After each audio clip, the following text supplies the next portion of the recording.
So I've spent most of my life in Florida and just retired at the end of March. You know, I was a surfer kid, was on the beach for years and years and years, and I just wanted to change the scenery. People don't realize when they're looking at Tulsa is all our green space. Don't be fooled by Oklahoma being flat. It is not flat in a lot of places here, and there are some spectacular views even in Tulsa and when you get in the suburb cities.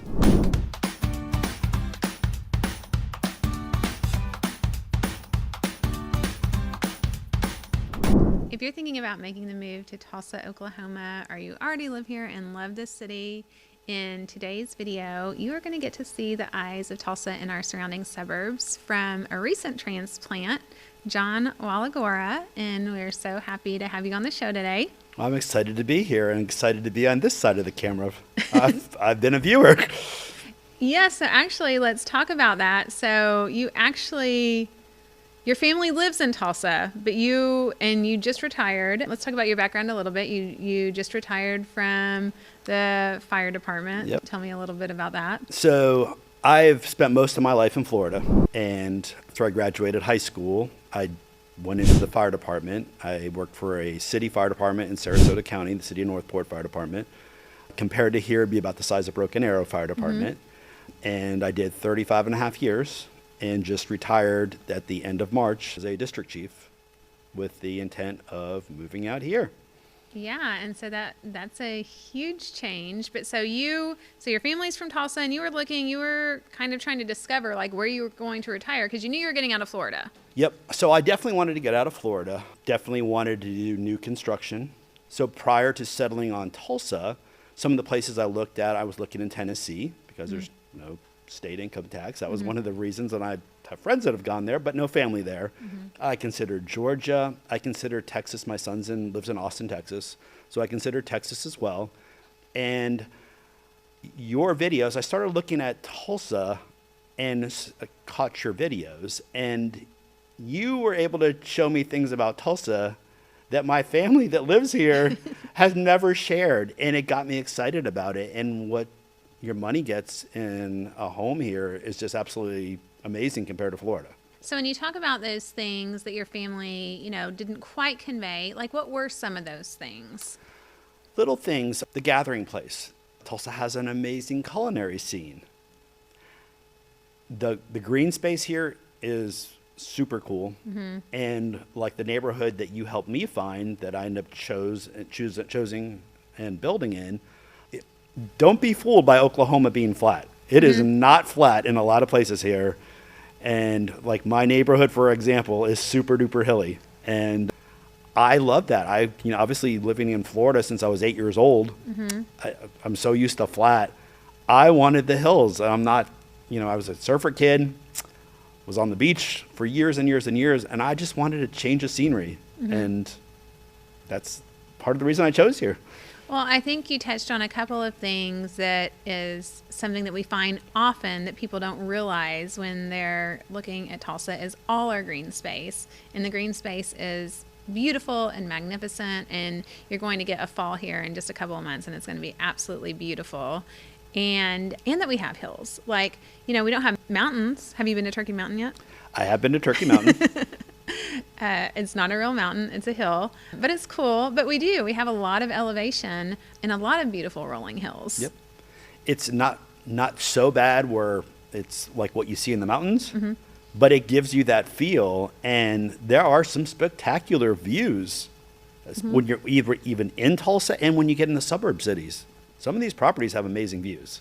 They do. And I love your neighborhood. I know that you have Marley. You have what kind of dog is she? Marley is my 2-year-old baby girl Shih Tzu. Yes. And you walk her I walk her usually, so I have her hybrid trained, and my breeder had me do this, which is great, especially when it's inclement weather.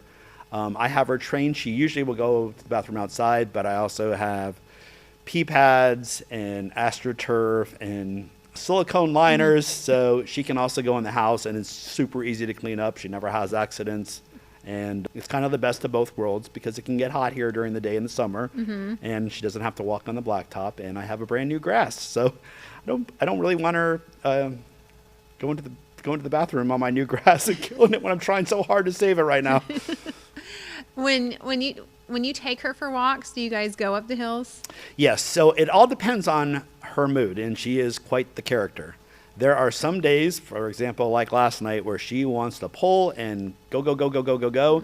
And we will usually do, since my neighborhood is kind of like a giant circle, and it goes up a hill, down, then comes back up. We'll usually split it in half, and then there's other times she gets outside, walks a few feet, and sits down and is like, I'm not going anywhere. And then you just carry her? I've had to carry her back once. Unfortunately, the only bad encounter I've had with her here is, lo and behold, she found a scorpion. She's very curious, and it was right along the edge of the road, and she got stung on the nose. Did you have scorpions in Florida? We don't. Okay. We don't. So my first instinct, being a paramedic, I'm like, okay, what happens with a canine when they get a call an emergency vet? And I'm like, okay, well, she was in pain initially. She jumped like a cat. She's a 13-pound dog.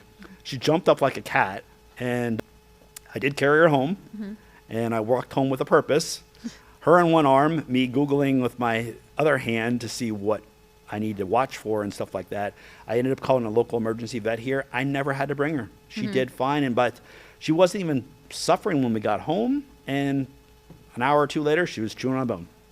Okay. So it wasn't horrible. I'm sure it can be for some people's pets, but it wasn't horrible.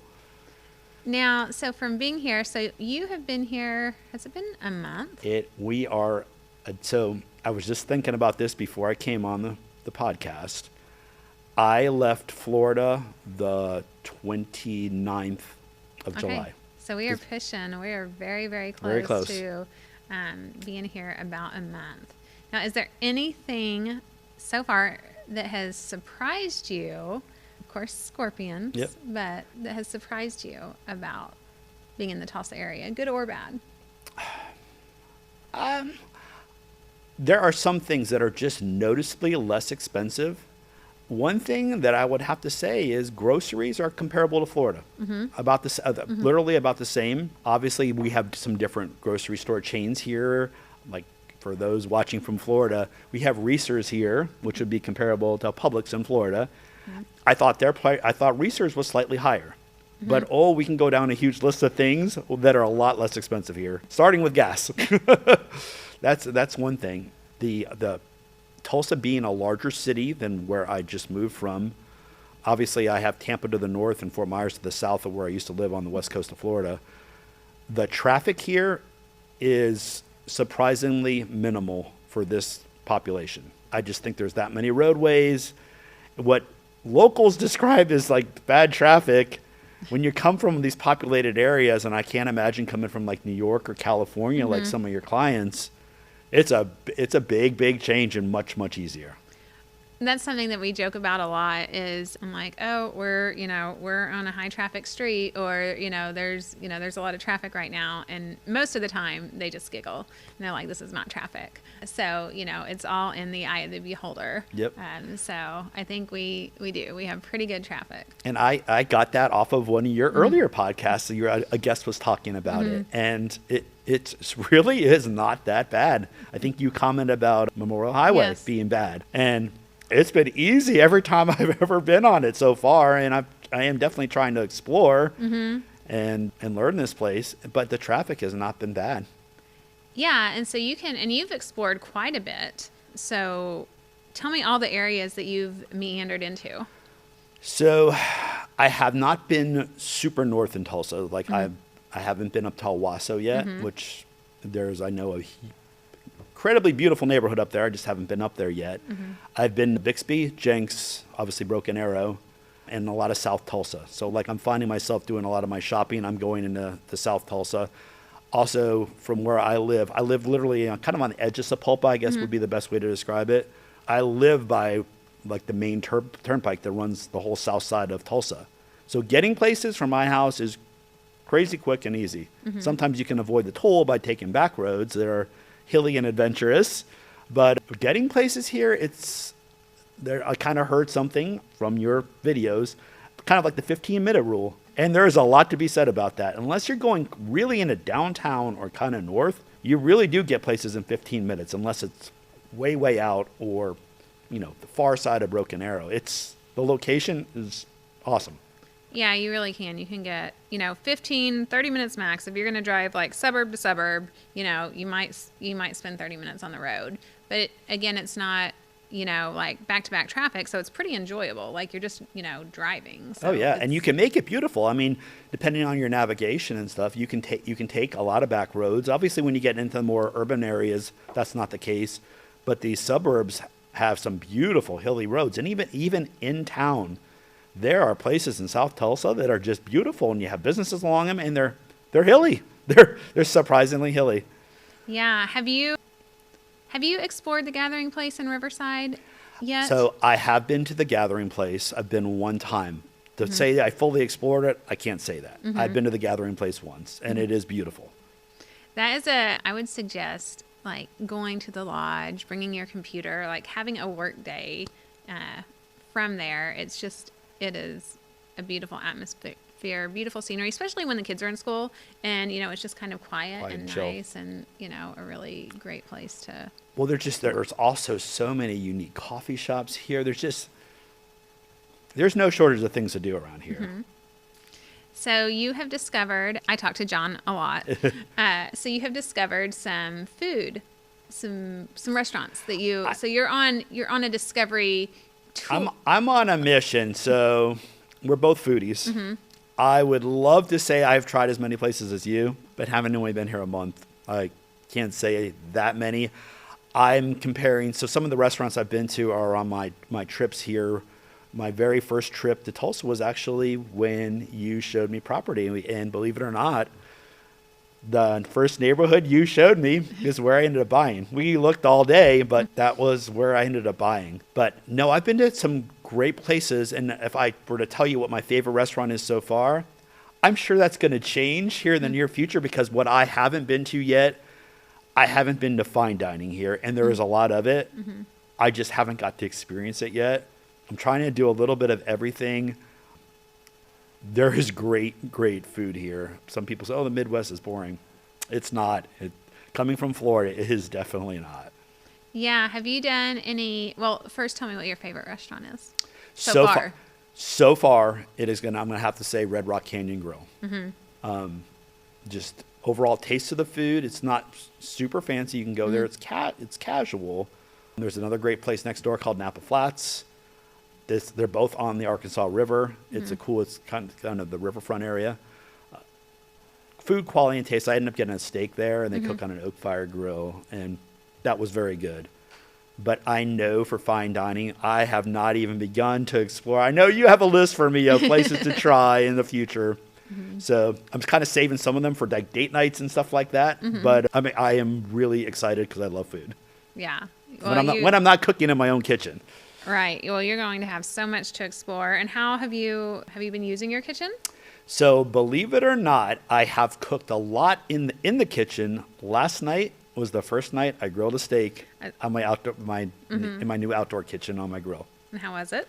It was very good, and I love the fact. So that was a thing with my build. We added it midway through the build, the outdoor kitchen. I was thinking of bringing a Commute style grill that I had in Florida, where you cook on lump charcoal. But it is windy here. Mm-hmm. And I know how we get alarmed in Florida with tropical storm force winds. And that can be pretty common here at the right time of year, where you get 30, 40, 50 mile an hour winds. So I was worried about it getting blown over. And so I decided to have a outdoor kitchen built, and my builder put a amazing, huge natural gas grill, and the outdoor kitchen's all brick with granite top, stainless compartments. Love it, especially for just me and my dog. It's amazing.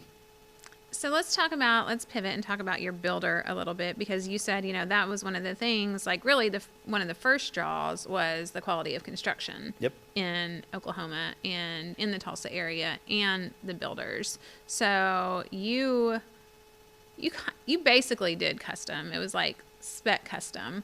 Right. So one of the things, like, you shared some builders with me, and what drew me to that builder, he had floor plans that were pretty close to exactly what I wanted. It was just, you described it, I wanted all the bells and whistles. Mm-hmm. So it was just putting a lot of upgrades into something that he already had an existing plan for, and finding the property. And that was what was great about doing, touring with you. We did a lot of neighborhood touring. You wanted to see what kind of vibe I was feeling in some of these neighborhoods. And some neighborhoods, yeah, you have homes that are closer together, but there's also tons of places here where my builder likes to use it, say, get a little shoulder room. And like the neighborhood that I end up choosing in, I think I have the third largest lot in there, and I am just shy of an acre. Every lot in there is either half acre to an acre. And with the house that I chose, there was a minimum square footage requirement to be in that neighborhood. It met that, and then just went crazy on the upgrades. You did.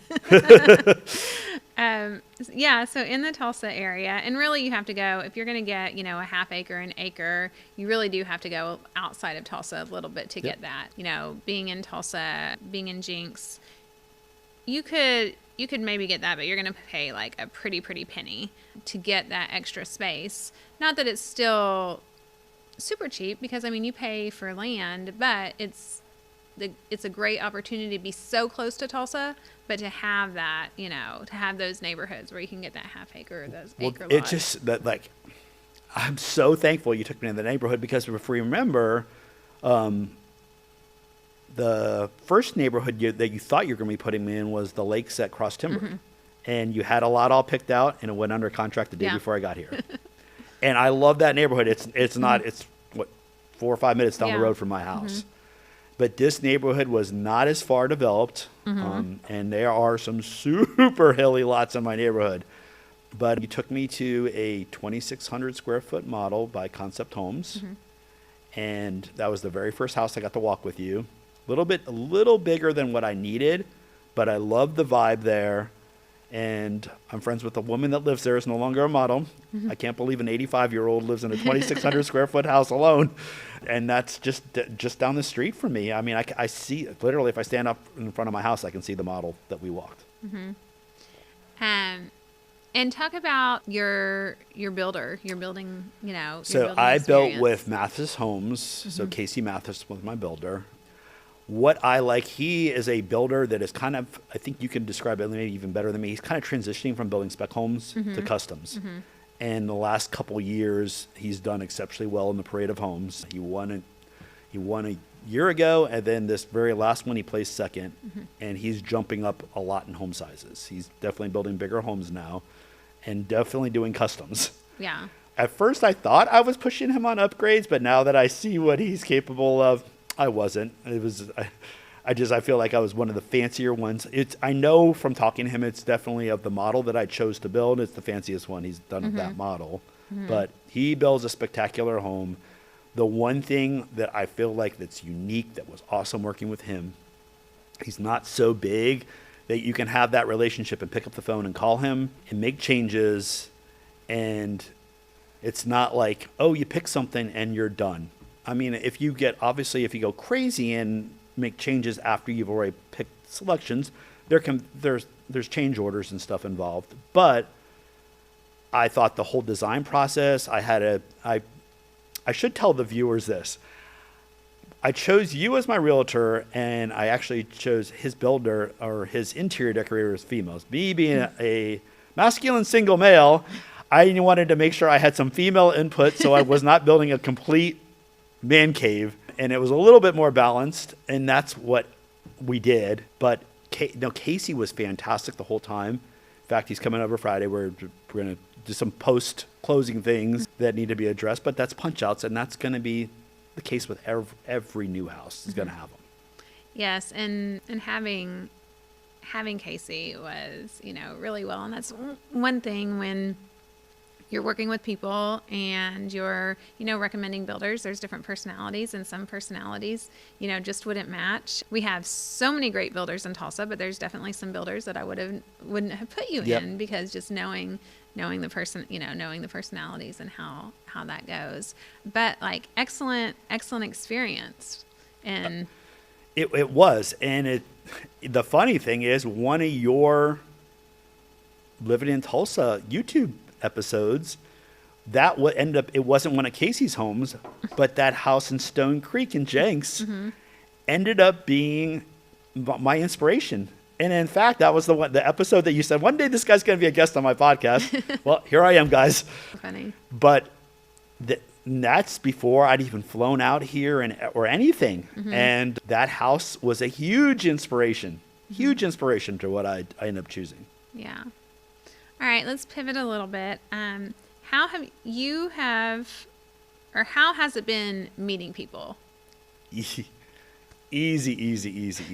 I'm pretty outgoing, but I will tell you this. I'd say let's caveat this with you. You know, you are outgoing. I'm outgoing by day, but I kind of turn it off at night. So I'm very chill and relaxed at night. Meet people here. Not that people in Florida aren't friendly. They are. I think more so here, people are just naturally friendly. I have met almost my entire neighborhood, and there is not a single neighbor that I do not like. I couldn't be more blessed to be surrounded by such great people. And it's just when you're in stores or go out to eat, people are just friendly here. That is another huge plus, this area, and I absolutely love that. They are, and I think I was telling you this before we started, but I want to tell the guests this. We just had a couple in from California, New York. They got engaged here. They're buying, they got under contract. They're buying their first house. And then they went to brunch at the Wild Fork and then had their their brunch paid for. That's just awesome. And they were like, oh my goodness, we love Tulsa. They went to the botanical gardens. They went to, Wild Fork. They explored everywhere and just loved it. But, not that that's going to happen. That was the first that I'd heard of that. But, it's so cool. So Tulsa is. I think we've got really great people. They could have proposed on air with you guys. I know. I mean, come on. Could we not have made that for the show? But yeah, amazing. Now, tell me about, so your family lives here. And tell me about their areas and where they live. And so the reason my family's out here, we're not originally from Tulsa. My sister married a gentleman who is a Tulsa native. His family is old school Oklahoma. They are ranchers. A bunch of ranch property, as well as some commercial business as well. So my sister and my brother-in-law and my nephew, they live close to Midtown. They live in a beautiful, beautiful neighborhood close to Midtown. And when my sister had her first child, I'd already had my son, and my mom had retired already from her career, was living in Florida. She wanted to watch her grandson grow up. So that's what drew my mom out here. And my mom originally built a house in Jenks. And just a couple years ago, after COVID, my mom is very social and outgoing. I don't know where I get it from. But so my mom decided to move to a community here called Inverness, which is like an upscale retirement community where she was isolated during COVID on Jenks, and she is hyper involved there. Yeah, that's something that I've never done a video on, is the retirement communities, but she really does love it there. And she absolutely loves it. But then I am a fiercely independent person, and I admire, so I was telling you, the model that we toured in my neighborhood, there's an 85-year-old that lives there alone. It's a 2,600 square foot house. And she probably has, I'm sure it's professionally maintained, of course. So she has one of the best yards in the whole neighborhood. Yeah. Okay, let's talk about, as far as, cons, things, because it's not all rainbows and roses. So your cons of things of coming to Tulsa, what would those be? Well, the biggest con, and I can't blame Tulsa, is, and you got to hear about it, was when I moved across the country, I made it here in 2 days. My stuff didn't make it here until 16 days after. So thankfully, I have a truck. Me and Marley, I had her up in the front with me. I had my truck packed very full. So I did have stuff, but I spent the first 16 days sleeping on a cot that I had from being on the fire department and going on urban search and rescue deployments for hurricanes. I spent 16 days on that. And as you're settling and assembling things, because I did buy a lot of new furniture out here, that was made for some lovely nights with back pain and stuff. It was not my Nectar Ultra mattress that I have now. So I'm very thankful to have my stuff here. But as far as cons, I know there are times winters can be a little harsh here. I am so excited to have seasons you have no idea. I do, from one of my jobs at the fire department, I did get to travel up north a lot. So I do have a lot of warm clothes. I'm not worried about it. But you hear stories. Tulsa doesn't get like tremendous snow, but you guys do get I'm part of it now. We get the occasional ice storm here. And like you said, it kind of shuts everything down for a day or so, and you stay off the roads and you'll be just fine. So I guess that would be the con. So far I just absolutely love it. I really haven't seen much that I don't like. Well, let's talk about the weather a little bit, Okay. because I thought that we had, as far as summers go, I thought we had similar climates. Yep.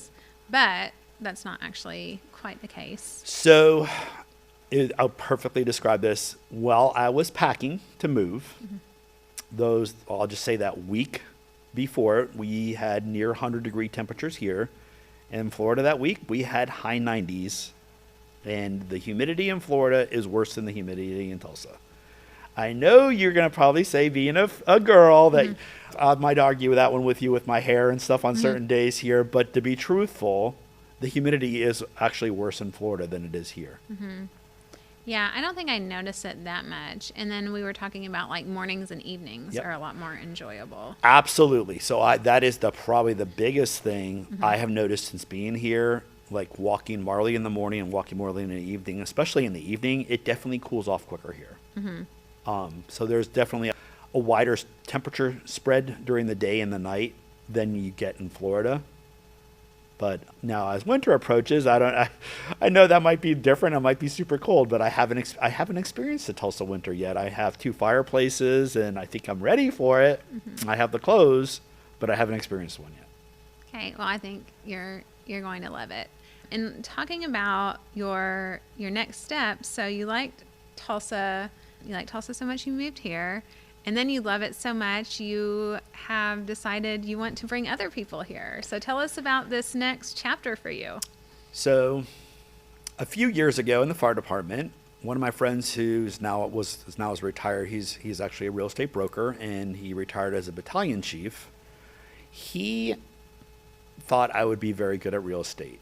And he took me out to lunch, said, I think you'd be great at it. The only caveat to that is be careful, as you're a firefighter, when clients call, you might not always be able to answer the phone. And in my position, I was a district chief, so I was in command of 6 stations. So I had not only one phone, I had 2 phones to be answering. And obviously, when you're committed to an emergency scene, that's the priority. It's not your real estate client. But he told me, he goes, man, I think with your personality, I think you'd do really well at it. And we had that conversation, and it was something I thought about. Well, then I come out here and meet you, and we look at properties all day. And as we're getting close to getting back, so I stayed with my sister on that trip. We're getting close to being back at my sister's house. You would be really good at real estate. You should jump into real estate when you get here, I think. And well, I surprised you how fast I did it. So Yeah. I got licensed actually as an Oklahoma realtor or real estate associate while I still lived in Florida. So when I got out here, I'm already licensed, and I am learning the business. I do not have your experience level yet, but I have a very big construction background especially from being in urban search and rescue. And I have a personality, and I love project management. One of the things I managed at the fire department, I was in charge of speccing out and working with the manufacturers when we ordered fire trucks. And fire trucks nowadays cost between one to two, like $2.5 million. That's wild. So it's very similar to speccing like a custom home when you're going item by item by item by item. because we do the same thing with fire trucks. Not every fire truck is the same. They might look similar on the outside, but there's custom compartment configurations, the pumps that we spec, different places around the country have different needs, and it's the same. So basically, no two fire trucks are really the same unless a department's duplicating them. But I feel like, especially with new construction, I feel like that is going to be a strong suit to me, and I loved the whole process of building my house. Yeah. Yeah, I think that, and you'll have that unique perspective of being a transplant and coming and getting to give all those tips about, making it here and thriving. So not only I give you credit for inspiring me, because I feel like I'm bringing my passion from the fire department. I'm excited to help people. And what my tagline, I guess, if I have a tagline in real estate, is I've spent 35 of my career working years helping people on their worst day, and now I'm getting the chance to help them with one of their best days. And make that transition into buying a new home and walking them through the process and being a phone call away to answer questions, work through the problems. And that's the calmness that I brought to emergency scenes. I want to bring that to real estate transactions and take that stress off buyers. Yeah. I think you're going to be excellent at it. Well, thank you. Yeah. I hope so, because you're my sponsor. Yes. So what would you like to add to finish us out? Is there anything that we haven't touched on in Tulsa, the surrounding suburbs, anything for people to see it through your eyes that would be helpful to the viewers? So one of the main draws to Tulsa, and this is right kind of as I was seeing it a little bit in your videos, but then looking around also at real estate, was the type of homes here. One of the reasons I did not choose Tennessee or Georgia was I didn't care for the architecture of the homes as much. I was excited to get kind of like I call them like a Texas modern farmhouse. That's really kind of the style. I love like the brick style home. The house I built has got like the high contrast where I've got like the lighter colored brick, super dark roof and trim. Got the wood beam. I got the wood beam ceiling, wood floors, floor to ceiling stone fireplace.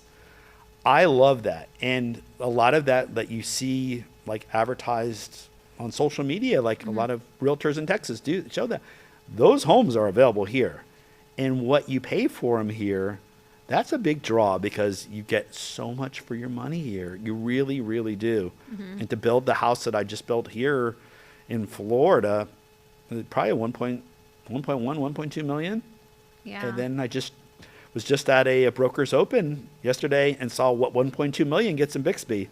And it's a state. It's a small estate, essentially. Right. It's just amazing, and it's beautiful here. The people are awesome. I am excited to be here, and I have zero regrets about leaving Florida. Oh, I'm so excited you're here. I'm so glad that you are transplanting and you are in Tulsa now. So I'm excited to be here, and I give credit to you. You and living in Tulsa helped open my eyes to it, and my family is ecstatic that I live here now. That's awesome. All right. Thanks a lot. Thank you.